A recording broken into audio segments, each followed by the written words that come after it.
belum Ivan. Ntar dulu, buat yang belum tahu, buat yang nggak tahu, ini namanya kaset guys. Kaset. Ini namanya kaset ya.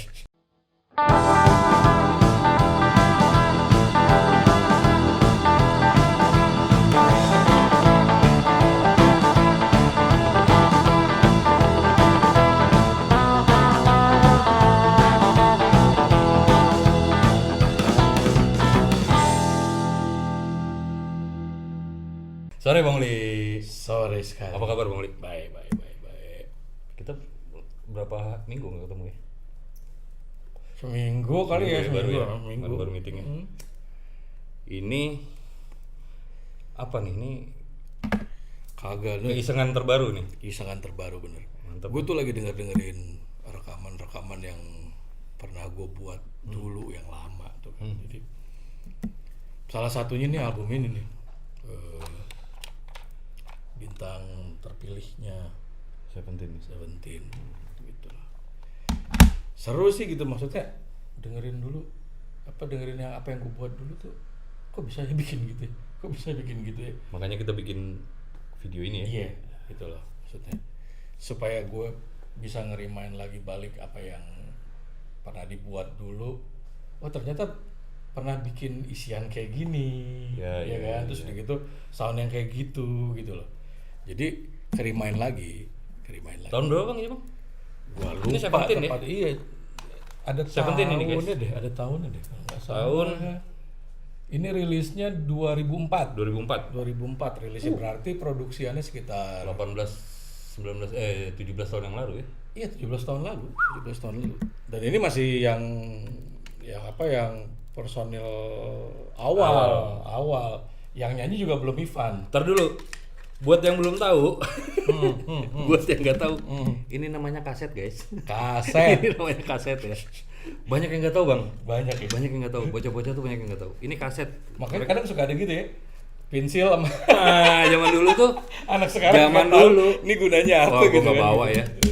Kalau mau nge-rewind pakai pensil, dimasukin gini diputar-putar. Misalnya kayak gini nih ya kan gitu. Nah, Terus gitu, ini puter dimasukin, gitu tuh. terus diputar-putar. Nah, itu buat kalian yang nggak tahu tuh. Ini kaset namanya. Ini ada covernya. Analog tuh. Analog. Nyari tip deck aja udah susah Udah sekarang. susah. Mobil aja udah kagak ada tipnya. Nah, itu dia. Nah, ini tahun 2004. 2004. Dulu ketemu di mana sih Bang anak-anak ini? Awalnya tuh zaman band gua The Brur dulu main tahun baru di Jogja tuh kayaknya. Iya di Jogja, betul, Jogja. Gua lupa itu 2003 deh, tahun baru 2003 tuh. Tahun 2003. Lu jadi produser gue belum ya? Belum. Lu kebanyakan produserin sih Bang. Prosedur. Jadi Iya. 2003 itu abis main malam di, gua lupa di Ring Road kalau nggak salah. UPN ya, kampus tahu. Terus pagi-pagi tuh gue dijemput sama beberapa teman-teman dari radio Prambors Jogja pada saat itu, dan masih di Kaliurang tuh waktu itu. Tiba-tiba gitu, siaran yuk gitu. Lu gila kali ya, gue bilang siaran apaan pagi-pagi begini, ngomongin apaan, gue bilang gitu. Terus udah jam segini mah udah nggak usah mikir katanya gitu kan, siaran pertama maksudnya hari itu buka acara. Udah sampai sana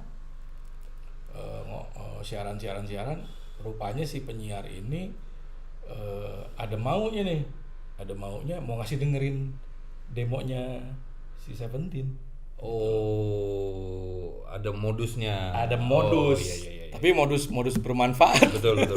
Terus udah gitu gue dengerin, dia kasih denger gue. Menurut gue ini band lagunya bagus-bagus ya gitu. Terus kuat gitu loh. Sampai akhirnya gue nanya gini. Dan ini kan band pop nih gitu kan. Yeah. Tahun itu tuh band pop, vokalis wajib ganteng. Gitu kan. Mas Doni, bukan gue yang ngomong ya. Sorry Don. Jadi yang pertama gue tanya penyanyi dulu.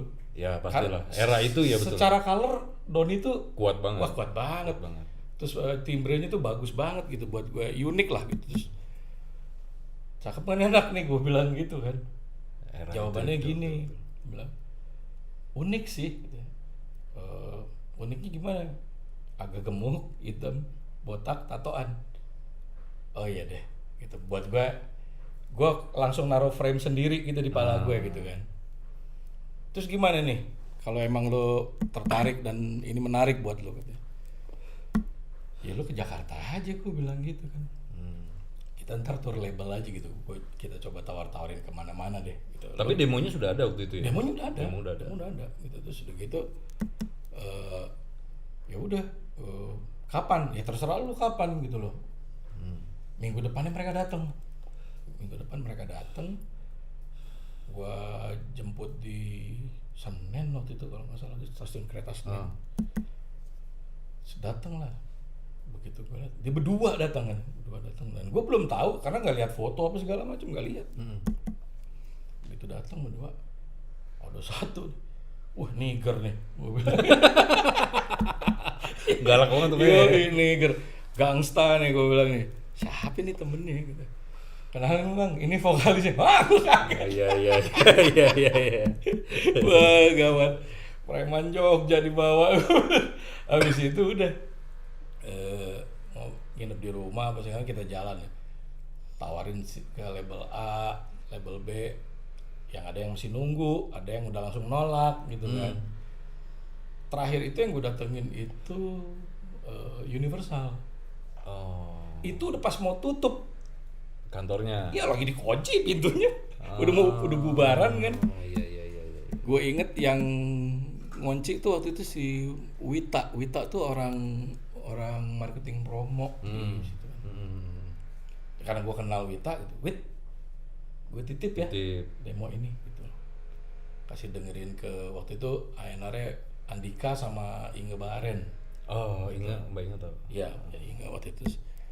Habis itu titip taruh. Gue kan nggak tahu ceritanya ini mau ngapain nih. Ya. Pokoknya gue naruh demo aja gitu. Gue nunggu dipanggil apa segala. Tiba-tiba ada ceritanya, dengar ceritanya bahwa mereka tuh mau audisi 40 band. Untuk desain dicari, ya dicari paling Got Talent ya. Satu atau dua kali mungkin ya pada saat itu ya gitu. Terus gitu. Pokoknya itu interannya Universal kan. Gue nggak tahu. Gue taunya malah dari orang bahwa itu ada audisi. Ya udah, gue tanpa konfirmasi ke Universal, gue bilang dong, telepon ke Jogja ke anak-anak gitu. Woi, datang tanggal sekian nih gitu loh. Gue lupa tepatnya tanggal berapa. Oh, berarti open audisi gitu zaman itu, Bang? Enggak, demo-demo yang masuk. Oh, di audisi lagi sama mereka live. Audisi lagi. Jadi gelondong aja gitu. Iya. Terus oh ya siap gitu. Anak-anak itu berangkat pagi-pagi banget, kayaknya mungkin subuh kali ya dari Jogja. Terus mereka bawa mobil lah ke Jakarta gitu sama temen-temennya. Ya, gue buru datang duluan. Studionya pada saat itu di Tebet lah gitu. Jadi gue datang ke studio itu. Begitu gue lihat nama-nama daftar band, namanya. Daftar nama yang ada di pintu. Ini band nggak ada namanya loh. Lah, ini gimana sih? Gue bilang gitu kan. Iya. Gue cari Wita, gue bilang, Wit, itu kurang satu band lagi loh. Gue bilang gitu. Yang mana? Dia juga lupa kan. Itu yang inget nggak pas lu gembok pintu itu gue nganter demo. Iya. Band itu dari Jogja. Gue bilang, mereka udah on the way Jakarta, kasihan loh. Gue bilang gitu. Oh gitu. Ya udah, kata gitu. Tulis tangan loh. Satu-satunya band yang ditulis tangan, bukan diketik, yaitu band ini, Seventeen. Itu yang nulis tangan malaikat itu pasti. Nah, gue nggak pasti Witanya malaikat. Iya, benar. Terus udah nggak lama, itu kan studio cuman di rental sampai jam 5 sore. Pas bener 4:30 anak-anak itu nyampe. Udah tuh nggak pakai duduk dulu ngerokok apa nggak ada tuh. Udah buruan setting alat ke sana. Itu band terakhir yang di audisi. Karena sempet nunggu setengah jam. Kan sebenarnya jam 4 udah habis tuh. Gitu. Jadi nungguin mereka setengah jam, bener sampai jam 5 kan waktunya kan. Udah audisi ya udah selesai audisi mereka balik lagi ke Jogja langsung balik lagi. Oke. Udah bis balik ya kita berarti kan gue nanya dong pengumumannya tanggal berapa ya gitu. Nanti kontak person dari tiap band akan ditelepon bilangnya gitu pada saat ini. Jadi pengumumannya bukan pengumuman terbuka, di telepon personal gitu, kontak langsung ya. Terus gue lupa tuh berapa lama ya jaraknya dari audisi itu tuh. Universal telepon band ini lolos dari audisi gitu loh, terus udah gitu bisa ketemu kapan gitu kan. Udah gue telepon dong ke mereka kan gitu ya. Akhirnya setelah dapat tanggal yang bisa dijanjiin, mereka juga udah dari Jakarta, ketemuan itu sign. Dan itu yang band yang desain satu-satunya. Rezeki anak soleh tuh. Rezeki anak soleh gitu. Rezeki preman Jogja. Enggak, tapi kan gini Bang, kalau kita lihat ini nggak mesti benar sih. Ada frame bahwa ngeband itu kalau lu nggak karya lu bagus bener, lu kaya bener. Ada tuh frame kayak gitu tuh. Karya lu emang gila atau duit lu gila gitu. Seventeen yang mana nih? Yang pertama. Emang karyanya? Ya emang karyanya. Berarti kan gitu kan gitu. Bang Uli tahu di Jogjanya gimana dong? Tahu. Dan mereka bukan dari anak-anak kok yang kita bilang kelas A. Oke. Nah, gitu. Ya. Tapi waktu itu di Jogja udah ngetop. Orang sederhana. Udah punya nama di Jogja atau belum? Gue malah nggak tahu. Gue malah nggak tahu sampai sebesar apa namanya mereka di Jogja. Tetapi setahu gue anak-anak ini begaul sama anak-anak band di Jogja gitu kan ceritanya. Jadi ya itu ya mau berangkat juga pada saat habis kontrak itu ya udah kan kita mesti mikirin tempat tinggalnya di sini gitu kan. Terus udah gitu mereka tuh cari studionya di mana yang nggak jauh dari tempat itu kan, dari tempat mereka. Akhirnya gue sewain rumah di sebelah rumah gue gitu. Di sebelah rumah gue dekat ya. Jadi rekamannya juga di Depok. Rekaman masternya? Iya, rekaman master di Depok di tempatnya Bongki pada saat itu. Bongki kan buka studio tuh di Margonda pada saat itu. Ya jadi dari rumah gue ke Margonda kan nggak jauh. Gue kan di Depok juga, ya Depok aja. Terus ya udah akhirnya dapat rumah itu disewa 6 bulan ke depan supaya mereka ada tempat gitu kan. Terus makannya juga dipikirin apa segala macam. Sampai akhirnya mulai rekaman lah gitu loh. Rekaman gitu loh. Iya. Single pertama dulu apa Bang? Single pertama juga gue lupa kalau nggak salah Cobalah ini ya. Tapi dulu emang Seventeen tuh salah satu yang apa ya, bikin noleh lah waktu itu ya. Iya. Era itu tuh termasuk salah satu yang bikin noleh juga gitu loh. Popnya unik kalau buat gue sih gitu. Maksudnya ada gaya klasiknya, terus sound yang dibikin sebenarnya bukan sound pop. Betul. Soundnya lebih kasar sih kalau menurut gue. Terus timbernya Doni juga pada saat itu ngebedain sama band pop lain. Iya, gitu benar. Menarik sih emang Seventeen waktu itu tuh cukup bikin noleh waktu itu. Bener. Ada ceritanya yang lucu tuh gini. Pada saat rekaman itu awal, jadi mereka nyampe di kontrakan itu H-3 apa H-2 sebelum recording mulai. Homesick, kangen rumah. Anak rumah banget ya, anak rumah banget. Kebanyakan emang belum pernah ke Jakarta. Oke. Segitunya loh. Iya. Makanya pada saat mereka besar sebelum kejadian kemarin lah gitu, kan besar banget namanya gitu. Iya. Dulunya segitunya gitu loh. Jadi homesick gitu, almarhum Bani itu yang nangis di kontrakan, kangen ibunya segala macem gitu. Terus udah gitu Ada yang sampai ngurus-ngurus tau nggak lo ke belakang. Jadi diare gitu. Iya. Macam-macam gitu loh. Jadi tapi itulah sih apa? Ya itu perjuangan. Perjuangan sih. Perjuangan. Makanya gue tuh pernah bilang di Instagram gue pernah bilang lu mau ngeband jangan ngeband deh. Biar kami aja yang udah terlanjur kecemplung ini. Betul. Karena tapi nggak tahu ya, mungkin era itu nggak ini agak ini juga sih. Era sekarang mungkin lebih mudah tapi untuk membuat suatu karya. Tapi sorry gue potong. Kata-kata lo tadi itu terkhususnya buat band-band yang asalnya dari luar Jakarta. Struggle. Kalau di Jakarta pusatnya pada saat itu kan industrinya ada di Jakarta. Betul. Istilahnya lo kayak capung cebok aja tinggal lompat aja. Nggak terlalu susah. Tapi kalau lo datang dari mana-mana gitu, dari luar kota gitu kan, lo bayangin lo tinggalnya bagaimana, makannya bagaimana. Betul. Iya kan, itu kan lebih apa ya? Pressure-nya tuh lebih gede. Otomatis. Ya gue juga ngerasain itu kan. Ya lo ngerasain lo dari Malang kan gitu kan. Jadi pressure-nya itu akan lebih gede ketimbang lo anak Jakarta. Betul. Gue nggak ngerasain karena gue lahir besar di sini kan gitu loh, di Jakarta.